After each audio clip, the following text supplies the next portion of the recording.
2025 SLST 9, 10, 11, 12 new update রয়েছে এই ভিডিওতে। ভিডিওটা মন দিয়ে দেখো, আশা করি অনেক প্রশ্নের উত্তর পেয়ে যাবে। এই মুহূর্তে সবচেয়ে গুরুত্বপূর্ণ আপডেট হলো মেডিকেল টেস্ট, যেটা 9, 10 কেও করতে লাগবে, 11, 12 কেও করতে লাগবে।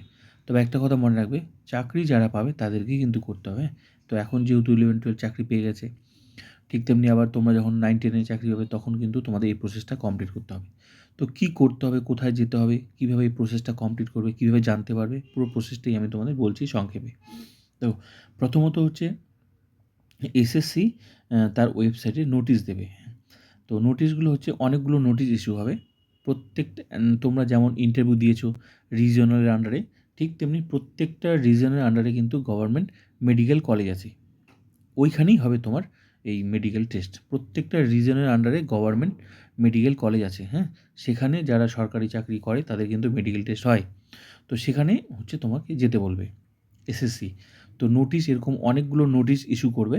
সেখানে তোমার কোন মেডিকেল কলেজে যেতে হবে তোমাকে, কোন রিজিয়নের আন্ডারে পড়ছো, রোল নাম্বার, নাম, কী তোমার টেস্ট হবে, ওই নোটিশে ইস্যু করা থাকবে। নোটিশ অনেকগুলো নোটিশ ইস্যু করবে। তো যার যে রিজিয়নের আন্ডারে পড়ো, এরকম অনেকগুলো নোটিশ ইস্যু করবে। সেখানে ডেট দেওয়া থাকবে, কী টেস্ট হবে সেগুলোর ডিটেলস হচ্ছে লেখা থাকবে। তো এত তারিখ থেকে এত তারিখ বলবে যে তোমার ওখানে যেতে হবে, টেস্ট হবে তোমার ওই কলেজগুলোতে, মেডিকেল কলেজগুলোতে। এবার তোমাকে বাকি ওরা কাজ করে দিল, তোমার নাম দিয়ে দিল। এবার তুমি দেখে নেবে যে তোমার কোন রিজিয়নের আন্ডারে তোমার পড়ছে, সেটা তুমি দেখে নেবে। এবার ওখানে কলেজটার নাম লেখা থাকবে, তোমার রোল নাম্বারটা তুমি দেখে নেবে, হ্যাঁ আমার রোল নাম্বারটা আছে। তো আমার হচ্ছে অমুক তারিখ থেকে অমুক তারিখ আমাকে মেডিকেল টেস্ট আমার হবে। কোথায় হবে সেটা ওই মেডিকেল টেস্টে ওই তোমার নোটিশে লেখা থাকবে। রিজিওনাল আন্ডারে যে মেডিকেল কলেজগুলো আছে সেখানে সবার আলাদা আলাদা হবে। এবার তোমার কাজ কি? এবার তোমার কাজ হচ্ছে বাকি কাজ আর আপডেট পাবা না, তোমার ওই অনলাইনে পাবা না, এসএসসি ওয়েবসাইটে পাবা না।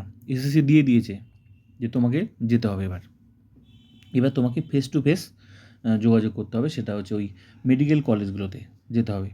ওখানে গিয়ে শুনে আসতে হবে যে কবে থেকে শুরু হচ্ছে। যদিও তোমার ডেট দেওয়া আছে, তবুও তোমাকে কিন্তু শুনে আসতে, ওরা আবার একটা ওই ডেটের মধ্যে করবে, কিন্তু তার মধ্যেও আবার ভাগ করে দেবে যে আজকে এতগুলো দেখব, কালকে এতগুলো, এইভাবে একটা ভাগ করে দেবে। ওরা ভাগ করে নেবে যে আজকে 50 জন, কালকে 10 জন, 20 জন, 50, 60 জন, এর করেও একটা ভাগ করে নেবে মেডিকেল টেস্ট, ঠিক আছে?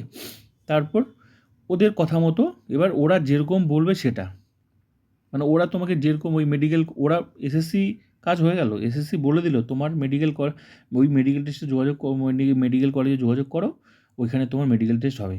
ডেট দিয়ে দিয়েছে এত তারিখ থেকে এত তারিখ পর্যন্ত মেডিকেল টেস্ট হবে। এবার তুমি যোগাযোগ করো। এবার বাকি কাজ ওদের উপর দায়িত্ব দিয়ে দিল, তোমার ওই কলেজগুলোকে, মানে মেডিকেল কলেজগুলোকে দিয়ে দিল। এবার তো ওরা যেভাবে পরিচালনা করবে, ওদের এবার নিজস্ব রুলস ওরা প্রয়োগ করবে। কাউকে 10 জন, কোনো দিন 10 জন ডাকতে পারে, কোনো দিন 50 জন ডাকতে পারে। ওরা যেরকম যেটা বলবে সেটাই তোমাকে করতে হবে। ওটার কোনো রুলস নেই। ওরা একেকবার এক এক রকম রুলস প্রয়োগ করতে পারে। তো ওরা কী বলতে পারে, ওরা একেকবার এক রকম হয়। ওরা হচ্ছে তোমার বলে দিবে যে কিছু টেস্ট এখান থেকে করতেই হবে, মানে ওই মেডিকেল কলেজে করতেই হবে, আর কিছু তোমরা বাইরে থেকে করে নিয়ে আসতে পারো, ওরা বলে দিবে।